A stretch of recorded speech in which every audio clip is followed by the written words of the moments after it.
Saudamos a todos os nossos queridos amigos e irmãos em Cristo Jesus. Aqui estamos para mais um estudo da Palavra de Deus. Vamos orar ao nosso Deus.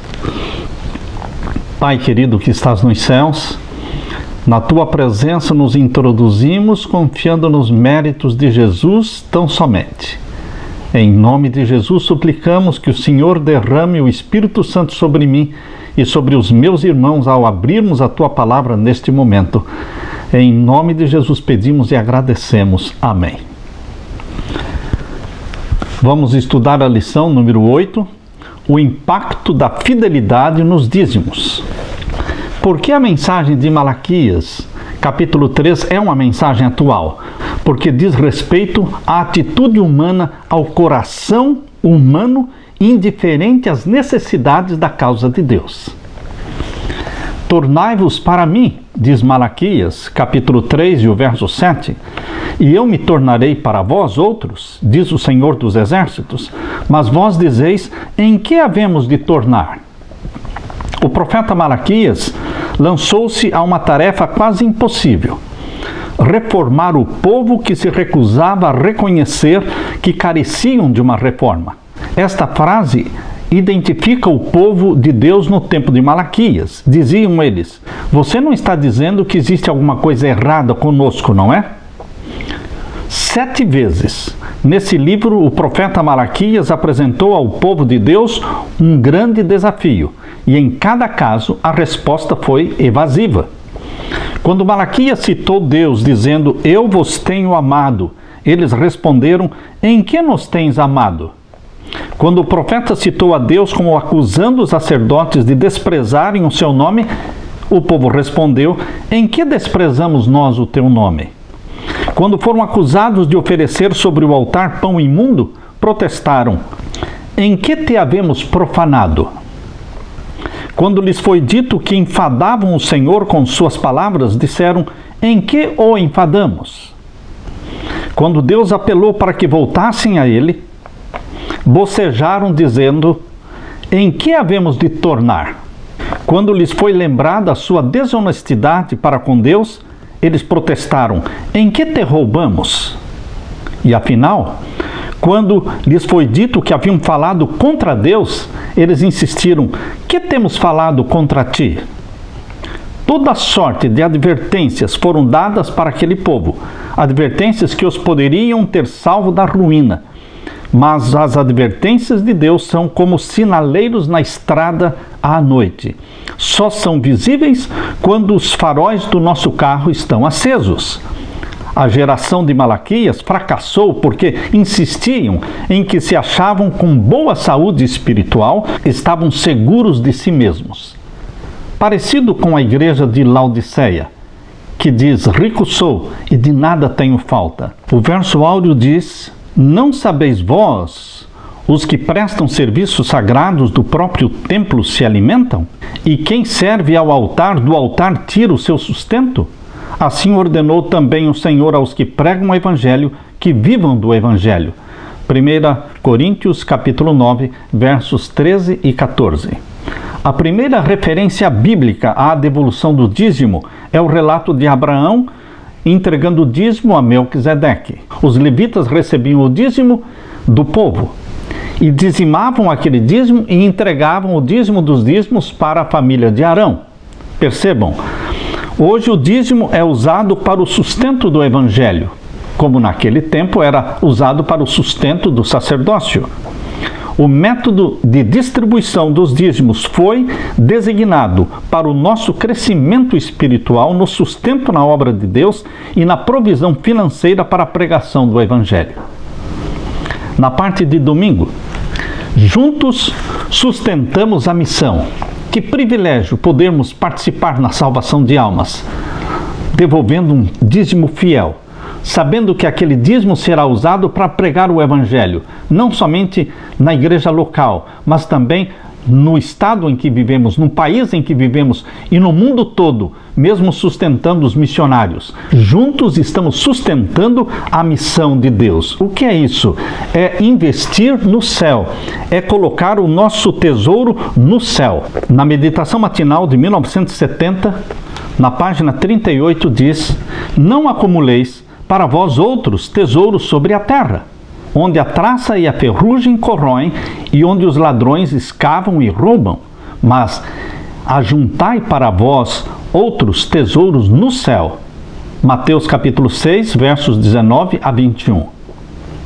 Ao visitarmos o colégio de Newbold, na Inglaterra, é mostrado ali para nós o prédio antigo.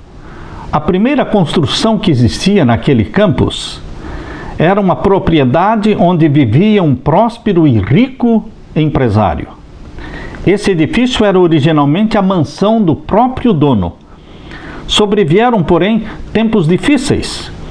O negócio faliu e o dono da propriedade morreu empobrecido, dependendo da caridade de outros.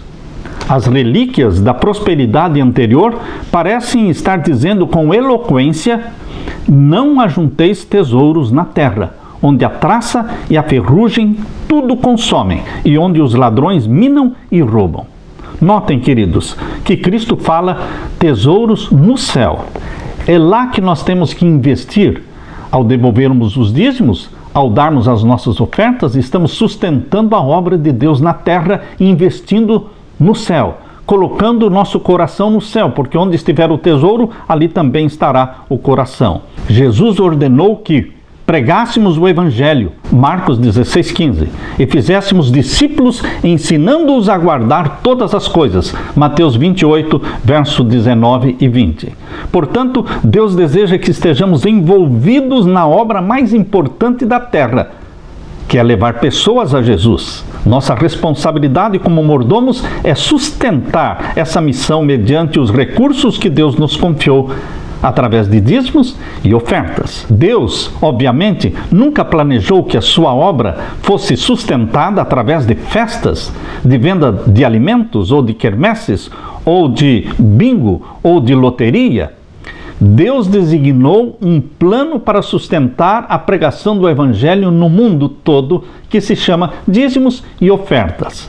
Abra sua Bíblia em Malaquias capítulo 3 e o verso 10.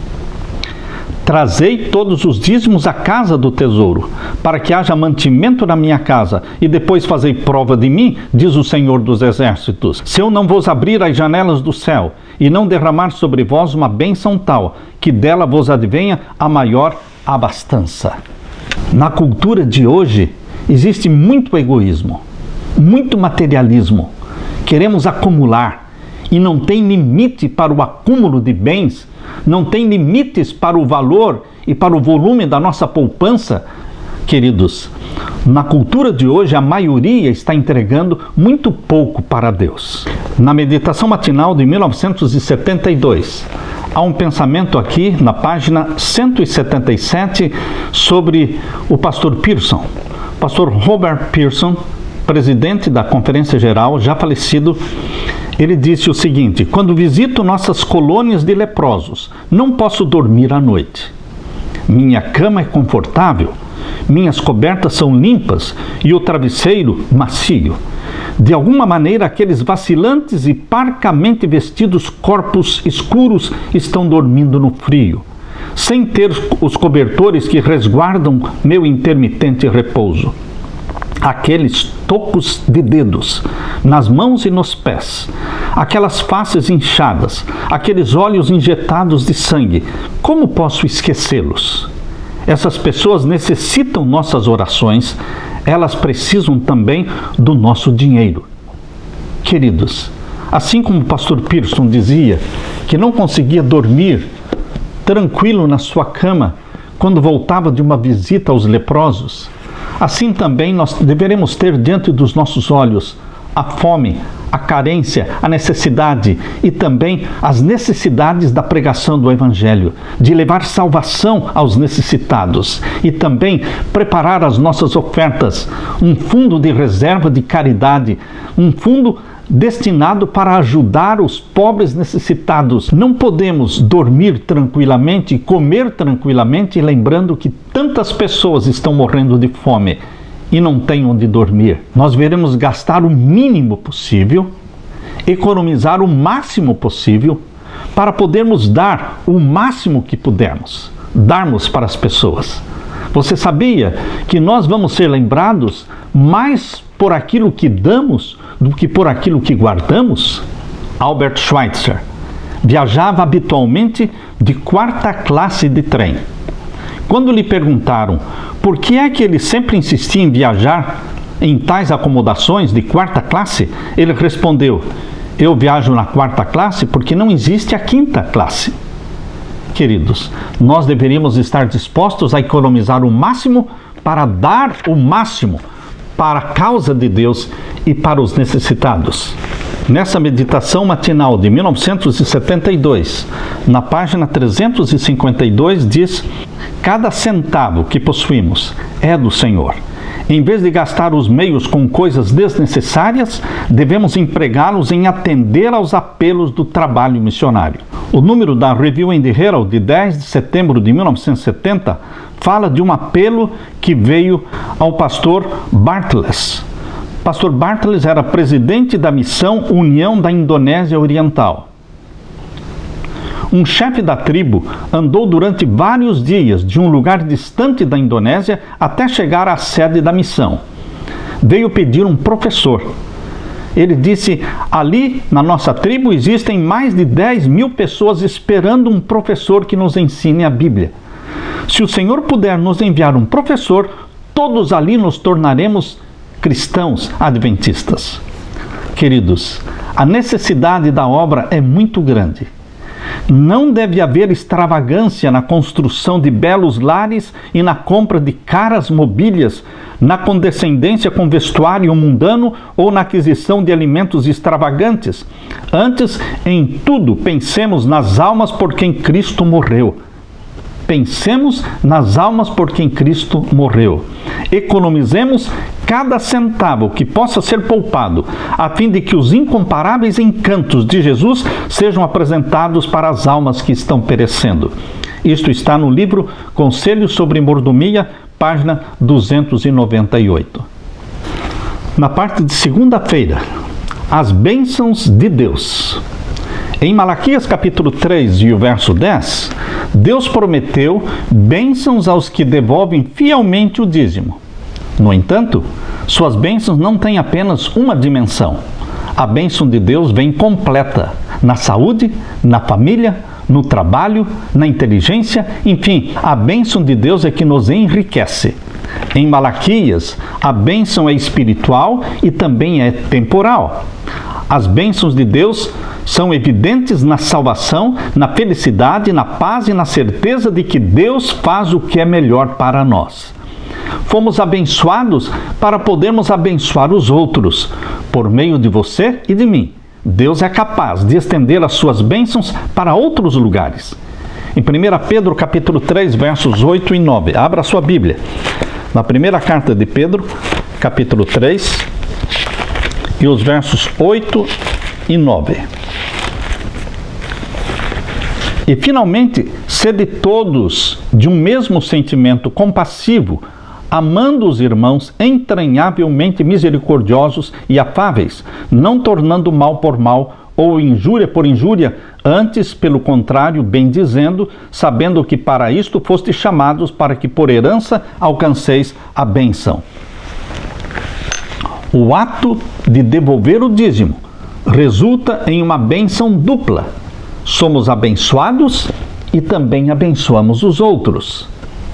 As bênçãos de Deus nos alcançam internamente e aos outros externamente.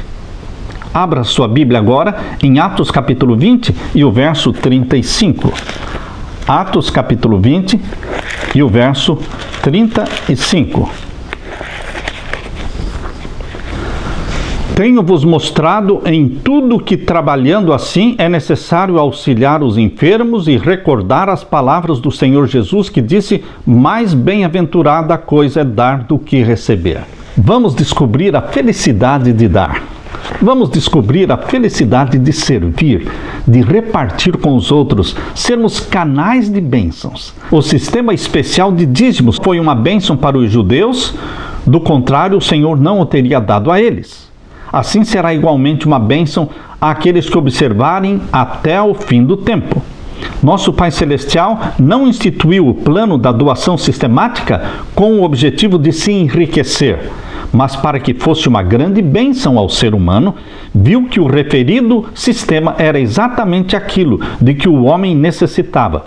Testemunhos para a Igreja, volume 3, página 404 e 405. Numa estatística apresentada por Gallup, eles consideraram que dos milhões de adoradores adultos que se reúnem nas igrejas cristãs, aproximadamente 3 de cada 100 representarão famílias que creem no dízimo. Somente 3 de cada 100. Queridos, existe muita infidelidade. Provavelmente, não mais do que 60% do professo povo de Deus é realmente fiel a Deus. Você já foi abençoado pelo Senhor por meio do ministério de outra pessoa? É gratificante quando você se sente usado por Deus, canal de bênçãos, para alcançar outras pessoas. Mas sua oferta e seus dízimos podem ir muito mais longe do que você pode ir. Na parte de terça-feira, o propósito do dízimo. Paulo escreveu a Timóteo: não amordaces o boi quando pisa o trigo. E ainda, o trabalhador é digno do seu salário. Primeira carta de Paulo a Timóteo, capítulo 5 e o verso 18. O apóstolo estava citando Moisés, em Deuteronômio 25, verso 4, numa referência ao boi e também a Jesus, que falou a respeito do trabalhador. A frase que menciona o boi parece ter sido um provérbio e significa que é justo que o boi coma do grão enquanto trabalha. De idêntica maneira, o segundo provérbio significa que os obreiros dedicados ao Evangelho devem ser recompensados com salários. Deus cria e opera em sistemas. Deus criou o sistema solar. Deus criou ecossistemas, sistema digestivo, nervoso e muitos mais. O sistema de dízimos foi usado pelos levitas em seu cuidado para com o tabernáculo e para com o próprio sustento. Os levitas de hoje seriam aqueles que dedicam a vida para a pregação do Evangelho. O sistema divino de dízimos é seu meio escolhido para o sustento do ministério e tem sido usado durante toda a história da salvação. Sustentar esses obreiros que pregam o Evangelho com o dízimo é fundamental à obra de Deus. Abra sua Bíblia agora na primeira carta de Paulo aos Coríntios, capítulo 9 e o verso 14. Primeira carta de Paulo aos Coríntios, capítulo 9 e o verso 14.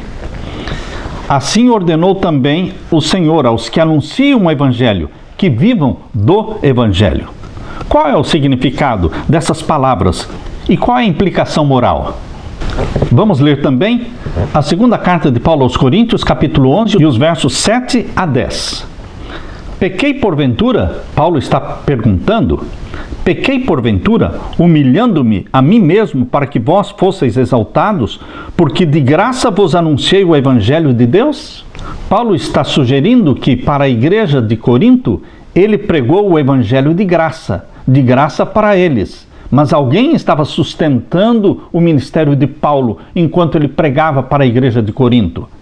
Por isso ele diz no verso 8, outras igrejas despojei eu para vos servir, recebendo delas salário, e quando estava presente convosco e tinha necessidade, a ninguém fui pesado.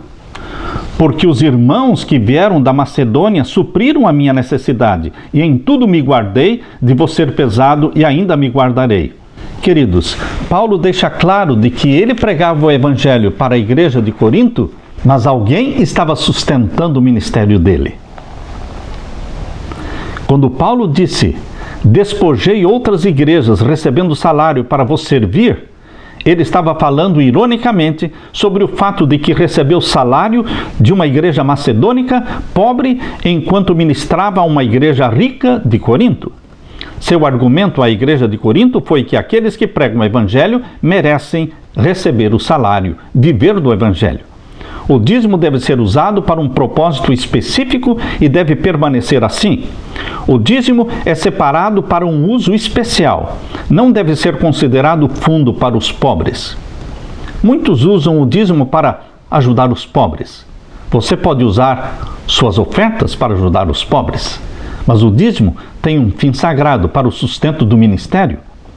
Deve ser dedicado especialmente ao sustento dos que estão levando a mensagem de Deus ao mundo e não deve ser desviado desse propósito. Conselho sobre mordomia, página 103.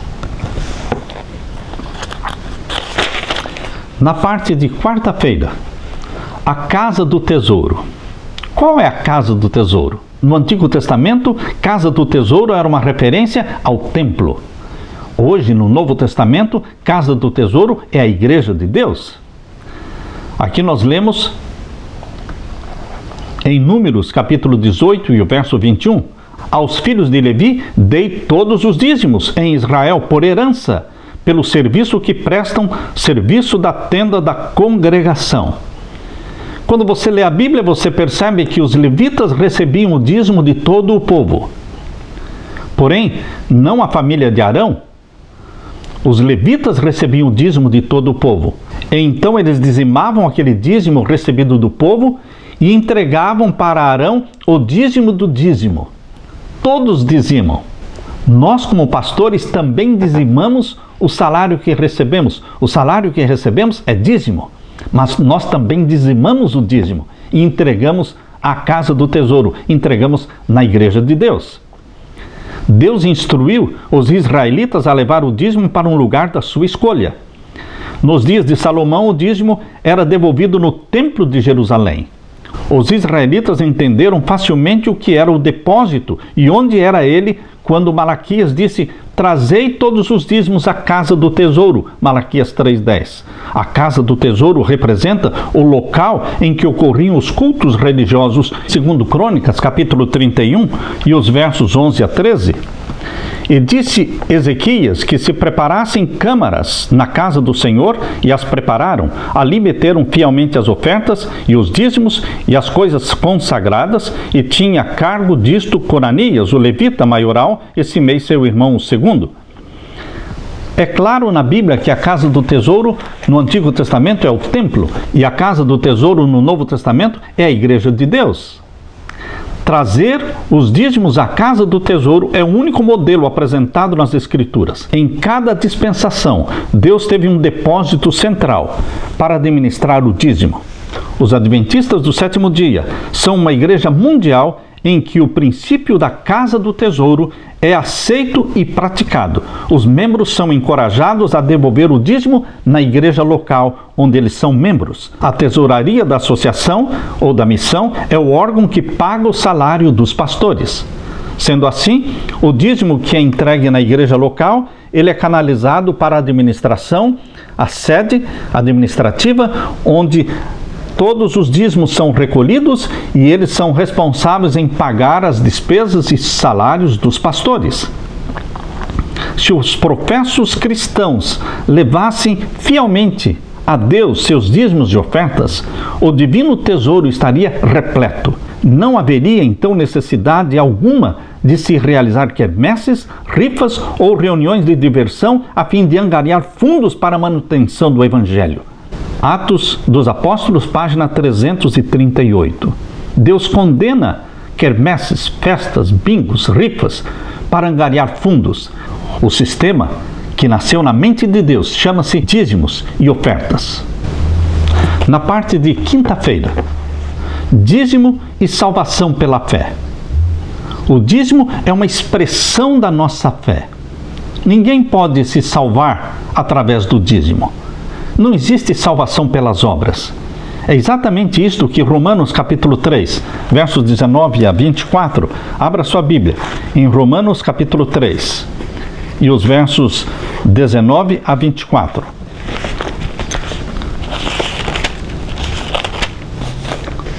Ora, nós sabemos que tudo o que a lei diz, aos que estão debaixo da lei o diz, para que toda boca esteja fechada e todo mundo seja condenável diante de Deus. Por isso nenhuma carne será justificada diante dele pelas obras da lei, porque pela lei vem o conhecimento do pecado.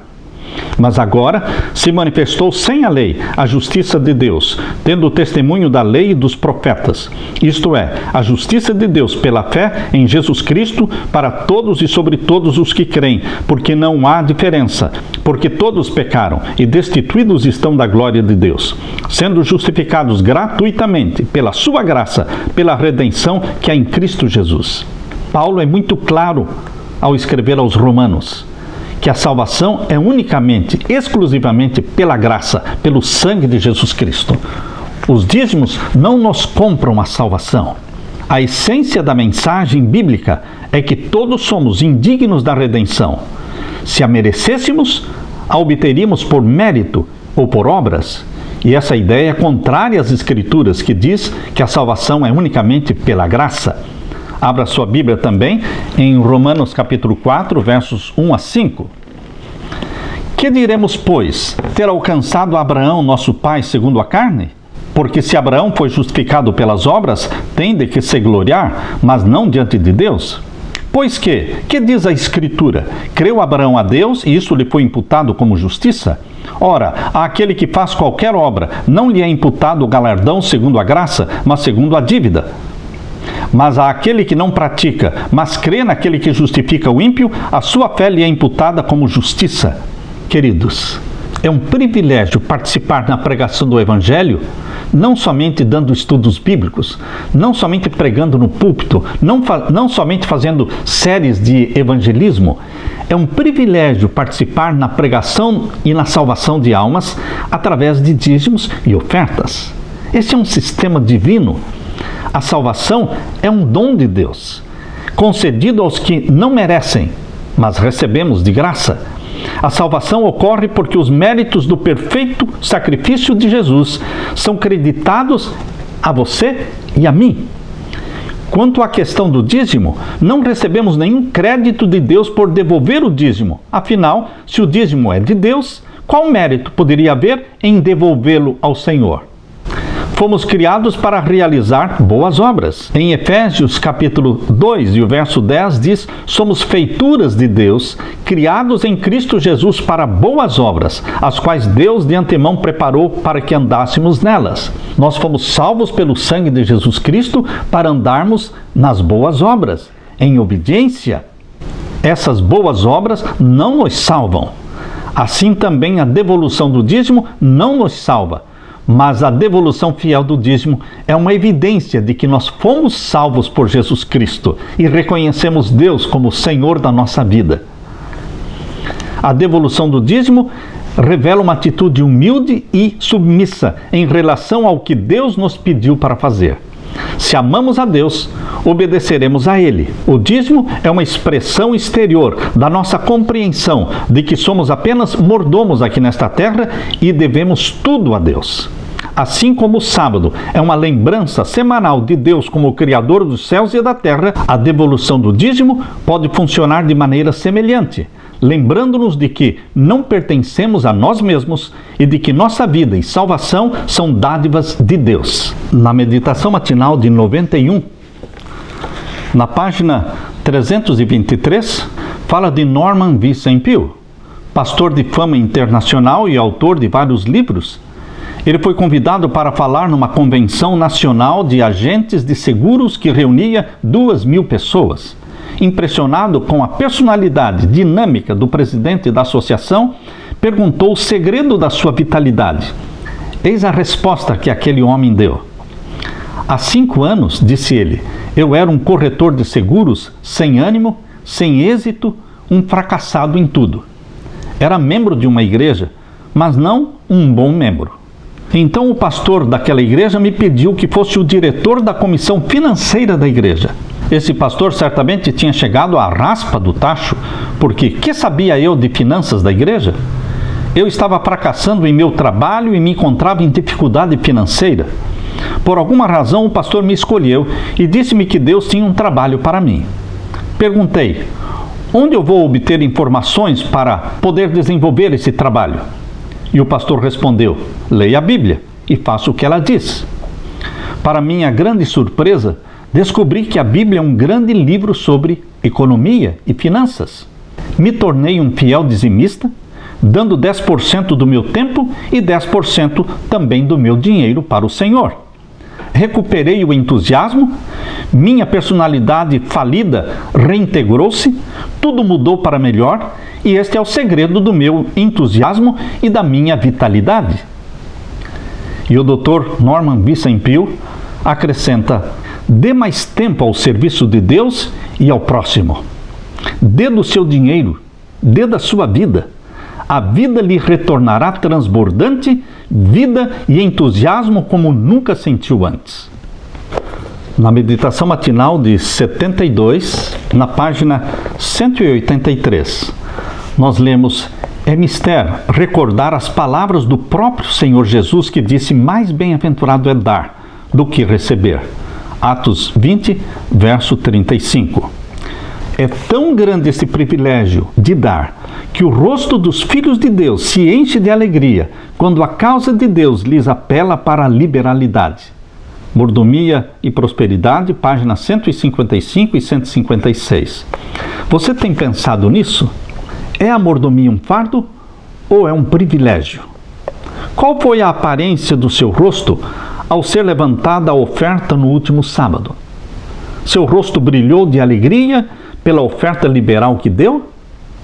Dos cristãos primitivos, nós lemos: a abnegada liberalidade levou a primeira igreja a um transporte de gozo, pois os crentes sabiam que seus esforços estavam ajudando a levar o evangelho aos que jaziam nas trevas.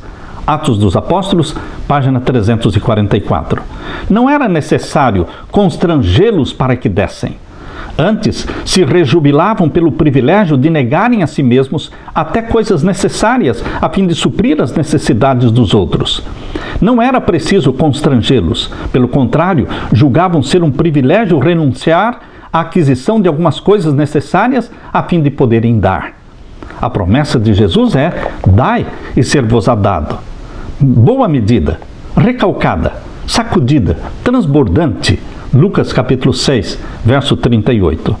Note a maneira pela qual Jesus fez a promessa.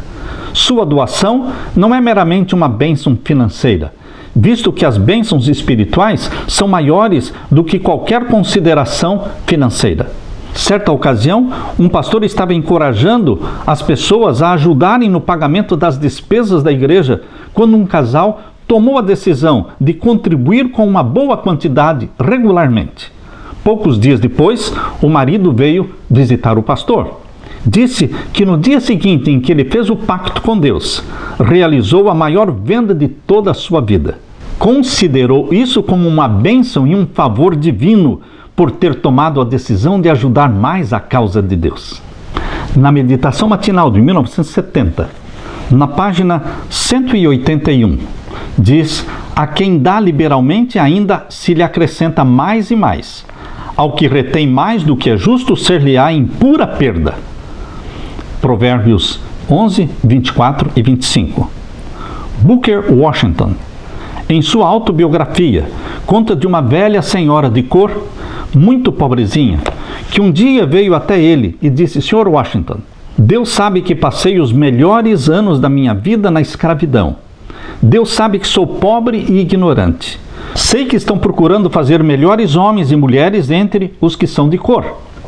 Eu não tenho dinheiro nenhum, mas quero que o Senhor tome estes 6 ovos. Eu consegui poupar estes 6 ovos e quero que o Senhor ponha estes ovos na educação desses meninos e meninas. Disse o Sr. Washington: desde que começamos a obra, tive a oportunidade de receber muitos donativos em benefício da instituição, mas creio que nunca recebi uma dádiva que me comovesse tanto como essa da senhora que me trouxe 6 ovos. Queridos, uns têm tanto e dão tão pouco, outros têm tão pouco e dão tanto para o Senhor Jesus. Histórias como essas lembram-nos a pobre viúva que Jesus Cristo elogiou por colocar no tesouro do templo sua pequenina oferta. Lembre-se, queridos, somos lembrados mais por aquilo que damos do que por aquilo que guardamos. Porque Jesus disse: mais bem-aventurado é dar do que receber.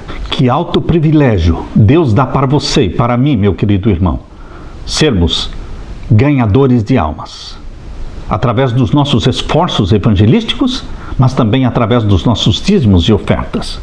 Qual é o valor de uma alma? Qual é o valor de uma alma ganha para Jesus?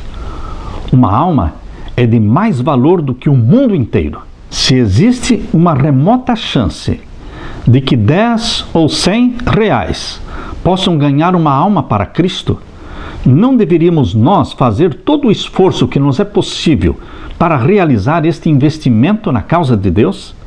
Não estamos nós dispostos a dispensar alguns luxos da nossa vida para que isto se torne possível? Gastar o mínimo possível, economizar o máximo possível, para podermos dar o máximo possível para a salvação das almas e para o sustento da causa de Deus. Seja um mordomo fiel, e você ouvirá da boca de Jesus: bem está, servo bom e fiel. Foste fiel no pouco, sobre o muito eu te colocarei. Entra no gozo do teu Senhor. Fique, portanto, com a paz de meu Senhor Jesus. Amém.